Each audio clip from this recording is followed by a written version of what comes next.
10, 2024. Ako po si Lacey, ang operator ng HIM machine dito sa Transparent Ocean Mall.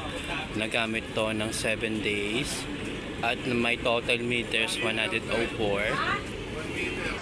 Ito po ang filter head area.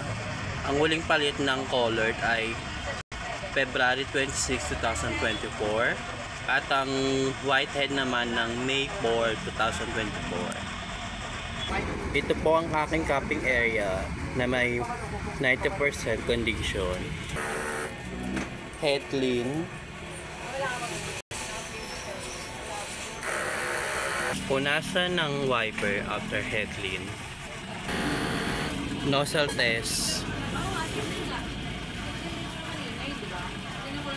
At ang huling palitan number ay May 4, 2024. Ang ink system ay tama lang level. Ito aking ABR. Ito naman aking ground wire. Ang waste tank ay nilinis ko ng Sabado. Ito naman ang aking unused supply ng CMYK.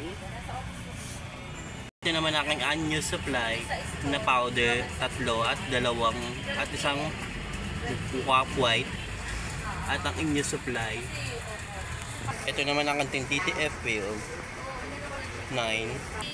Isa sa consumable cyan, isa sa magenta, isa din sa yellow, sa black isa, sa wap white isa, DTF present powder isa, at isa sa DTF field.